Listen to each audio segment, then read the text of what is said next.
And we're going to be first to Patrick Engel. Avery, when you look at today, just how do you feel like it was a step for the offense, just as far as being able to get some plays from guys maybe that weren't Michael and Kevin, and particularly yourself, and then being able to find some big runs late? I mean, it's a great feeling. I think we all knew after coming out of camp that we have a really talented offense. So I think the biggest thing that we preach is be ready when your opportunities come. So that was the thing going forward, and it was kind of like my day today, I guess. Like my opportunity, my number was called, so just wanted to capitalize on that.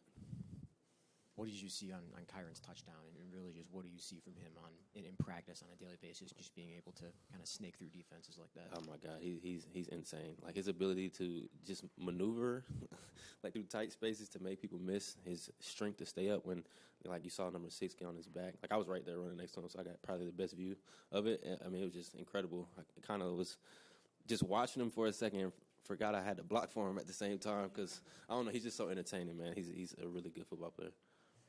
Doug Farmer is next. Avery down here in the middle. Coach specifically cited your leadership this week in trying to dial up the team's intensity. What in particular were you preaching, aside from be ready when your opportunity comes?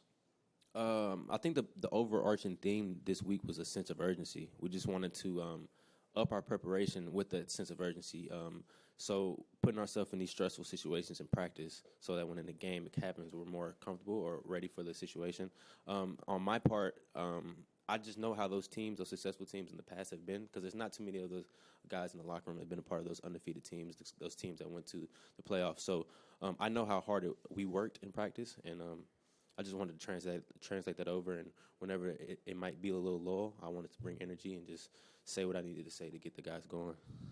There might not be an answer to this, but you say a sense of urgency, and you've been around for a few years. Is there a point in the past 4 or 5 years you can think of where that similar sense was needed and probably found, given how those years have gone?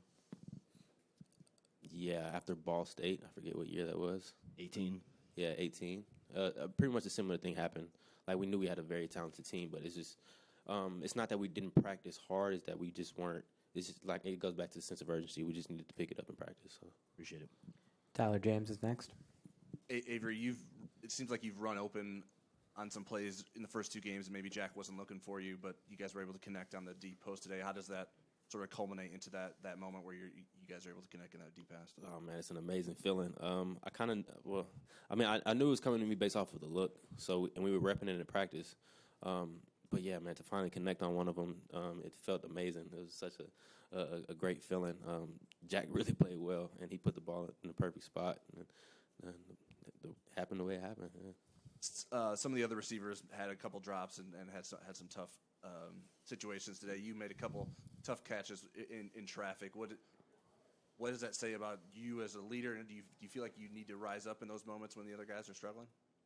I mean, that wasn't on my mind. I wasn't thinking like, I got to up my game because whatever happened to like their mistakes on their plays. It wasn't on my mind. I just wanted to make the play when my number was called, and that's pretty much my mindset going into it. Whatever I can do to help this team win, and whenever a play's there, I'm going to do whatever I can to try to make it.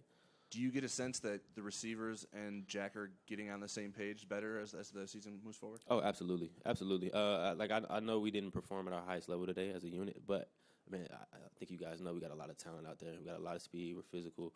We can catch the ball. We can make plays. So, like, don't knock us yet. You know what I mean? Like, those guys are special in that locker room, and the connections are building too. We're getting in the rhythm, and I think it's going to continue to grow moving forward. All right, final call for questions. Angelo DiCarlo in the front.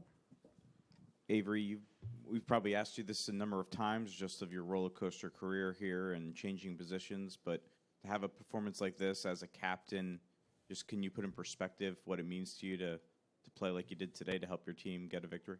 I mean, it means everything. I come back for moments like these and moments moving forward. So right now I'm gonna take advantage of it. But yeah, it's been a long time coming.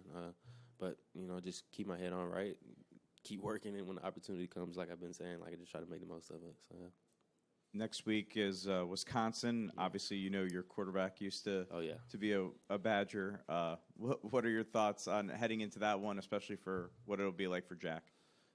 For Jack, I mean, he'll probably be able to answer that better than I can. I think it's going to be I think it's going to be a physical game. I think Wisconsin prides on being physical from what I've seen on TV and just like their culture. But I think it'll be a really good game. It's going to be a fun game. It's at Soldier Field. I've never played there. I've never even been in the stadium. So it'll be a really cool experience. All right. Thanks very much, Avery. You're all set. Thank you.